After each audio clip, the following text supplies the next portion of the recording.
Elon Musk is one of the most influential and ambitious leaders in the world. From Tesla to SpaceX, his leadership style has propelled multiple billion-dollar companies to success.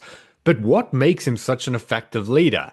In this video, I'm going to break down 7 leadership lessons that you can learn from Elon Musk, from how he builds teams to the way he makes decisions and what he does to drive innovation.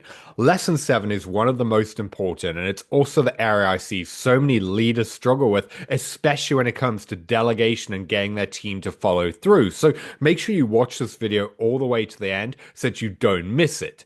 If you're new here though, my name's Byron Morrison. I'm the author of The Effective CEO 2.0, and on my channel I put out videos on everything from mindset to leadership and becoming more effective in your role. So make sure you hit the subscribe button so that you don't miss future videos. So let's dive into Elon Musk's leadership principles. Lesson number 1 is be by your team's side. Elon has a simple definition of leadership. Serve your team. He believes that managers should be at the forefront, working alongside their teams, and that it's their job to put the team first and remove any obstacles that slow them down. He also believes that managers need to lead by example, and it's a big part of why, during intense production challenges at Tesla, he slept on the factory floor to show his commitment. He wanted to make sure that his team knew that he was in the trenches with them and that he wasn't asking them to do anything that he wouldn't endure himself. And the big takeaway from this is the best leaders don't run their teams from a distance. Instead, they recognize that they're there to serve them, not the other way around. By putting your team first, that's how you can build loyalty and trust. And also by being by their side, that makes it far easier to solve problems together. Lesson 2 is ruthless efficiency in meetings. Elon hates wasted time, and one of his strictest leadership principles is eliminating unnecessary meetings. Instead, his view that they need to be outcome orientated and focused on solving problems. To ensure they aren't wasting time, he has several rules for effective meetings. The first one is they should never be larger than 4 to 6 people, and only people who are needed should be in attendance. The second is frequent meetings should be cancelled, and instead they should only meet if it's absolutely necessary. And the third is my absolute favorite rule of his, and one I believe every company should adapt, and that is if you're not adding value or if there's nothing left to contribute, then you can leave. While some companies and people would view that as rude, Elon's policy is it's to be expected. And this is because he believes that most meetings are a waste of time and that companies should focus on fast, direct communication instead of bureaucracy. I see this all the time in the clients I work with, where when we go through their diaries, they're in endless meetings that don't move anything forward or they don't actually need to be in. And this is why if you want to be a more effective leader, one of the best things you can do is cut down on unnecessary meetings and focus only on the ones that are going to drive real results. One piece of advice I always give people is take a couple of minutes every morning to audit what you're taking on. Go through your to-do list, your meetings and commitments, and really think about whether or not this is going to add any value or get you closer to your goals. If not, remove yourself. This is how you can stop wasting time in meetings that don't move the needle or attending just because they're in your diary. Because always remember, every hour you free up is an hour you can put into something else. So stop wasting time in meetings that could just be an email. Strategy number 4 is direct and open communication.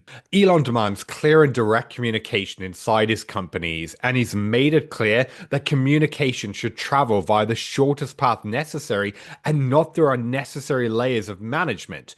Because of that, at Tesla and SpaceX, anyone can speak directly to anyone else, regardless of rank. The goal of this is to solve problems as quickly as possible, not to protect egos and follow rigid hierarchies. It's also why he has a policy that any manager who enforces a chain of command rule is going to be fired. This is how he's able to create a culture of cooperation rather than one that thrives on politics or people jumping through hoops to get across messages. The big lesson from this is that some of the best companies in the world thrive because they allow people from all levels to input ideas. companies. The reason being is they recognize that often the person in the trenches who's executing the task is going to see better ways to solve problems that someone who isn't directly involved won't even consider. So find ways to get input and ideas from all levels, as their insights can go a long way to helping you solve problems or fix issues that you may not even be aware of. Like a way you could speed up a process that the people working on it may recognize, but your managers will never think of. Lesson number 4 is set big goals and think long term. One of the biggest factors that's contributed to Elon's success is his ability to think 5 steps ahead when it comes to making big decisions. I have a whole video going through the way of thinking called the CEO decision-making framework that I'll share above. But in short, the way that most people make choices is based on what they want in the moment, whether it's comfort, pleasure, or avoiding pain. In many cases, though, what they're doing is picking what they want right now at the expense of what they want most. Anything worthwhile, though, requires sacrifice, discomfort, or going through short-term pain. And if you look back on Elon's career, there's been so many times in the media where he's criticized and scrutinized for what they call stupid decisions that are losing revenue or causing loss. Fast forward a year though, and he's seen as a genius because he's had this huge success. The reason this happens is he's making decisions by thinking 5 steps ahead. He knows the outcome that he wants, and he's then able to take calculated risks based on what they're trying to achieve. This is why he doesn't mind those short-term losses that often come with them, because when you start making decisions based on where you want to get to, not just on where you are, that's when the entire game will change for you. Like I said, I'll link the video to check out the CEO decision-making framework above. Lesson number 5 is have clear deadlines and expectations. Elon believes that if a timeline is long, it's wrong, and they need to find a better and more efficient way to approach the problem. This is a mindset that he instills in his team as well, where he sets clear deadlines and expectations, even more so when he knows something could be done faster. It's like if you know that something can get done in 2 hours, but your team says it's going to take 2 weeks, well, then you need to step in as a leader and set expectations for what's required. I speak to so many leaders who tell me how frustrated they get when they delegate tasks that either don't get done or take too long. I saw this happen with a CEO client who let go of a task and he found out it was only done 10 days later. He was telling me it was only a couple of hours work, and if he knew it would have taken that long, he would have just done it himself. I asked him if he told his team how important it was and when he needed it by, and he said no. He just expected them to get it done. The thing is, though, he'd already said before how busy his team are, which is why he hadn't done his job as a leader to help them prioritize their workload. Because of that, they didn't know how important this was, and it just got added to the bottom of their to-do list. This is why you should never finish delegating a task without agreeing on a deadline for when the work will be done. This will make it far easier to help your team prioritize their focus, and you can then hold them accountable for what they need to do. Lesson 6 is he balances big goals with taking action. While Elon's goals and targets are no doubt ambitious, he backs them up with relentless execution and an extreme work ethic. This is key because while a lot of people waste time thinking and talking about what they want, Elon is known for working 80 to 100-hour weeks to make it happen. He believes that if you want your team to work hard, you need to lead by example. This is why he doesn't just expect a lot from himself, he also has incredibly high standards for his team as well. It's also why he personally interviews a lot of candidates, because he's not just looking for people with the right skills, he also wants to ensure that they have his drive and the right mindset for problem solving. While his work ethic may put some people off, for others, it's contagious and people know exactly what they're getting themselves into when they sign up to work for him. The big takeaway from this is if you want a high performance team and to attract great talent, make sure they're clear on what is expected and show them what hard work and commitment looks like. Lesson number 7 is take ownership and move fast. One of the reasons Elon is able to get such great results out of his employees is he holds them accountable for what they need to do. He does that by asking them one simple question. Can you do it? That way, when someone says yes, they commit to a task and they take full responsibility for getting it done. He also encourages rapid execution as he believes that moving too slowly is worse than making mistakes because at least mistakes can be corrected. This is also where Elon's leadership style is controversial. You've probably heard the stories about him losing his temper and firing people on the spot.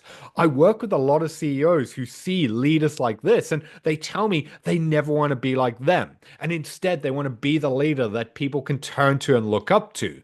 What I've often found is that while their intentions are in the right place, it often has the opposite effect as they don't hold people accountable to what they need to do. This is why the best advice I can give you is if you want to be a great leader, you have to be willing and able to keep your team accountable. That doesn't mean you need to shout and belittle and tear them down, but it does mean being firm but fair, where you communicate expectations and the standards they need to meet, and you hold them accountable to do the job that you've hired them to do. What you'll find is your best performers will thrive on accountability, whereas it'll quickly uncover who's not delivering or a right fit for your company.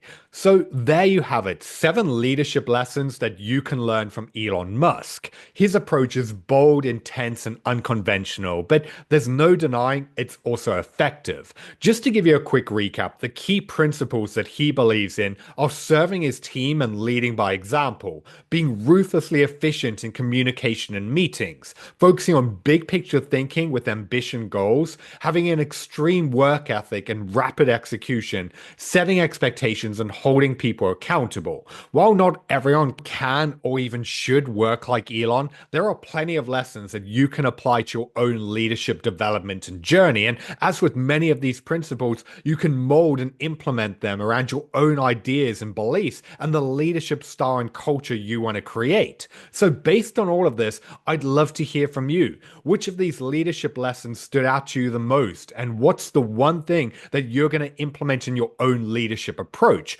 Drop a comment below and let me know. Also, this video is part of a series where I break down top CEOs' leadership lessons and approaches. I'll link some of them at the end, but make sure you check out my channel so that you can see the rest. If you enjoyed this video, please give it a like and make sure you hit subscribe so that you don't miss future videos. And also, if you want to dive into any of this further and become more effective in your role, then in the description of this video, you can grab a copy of my book, The Effective CEO 2.0. I've been Byron Morrison. Thanks for watching, and I'll see you in the next video.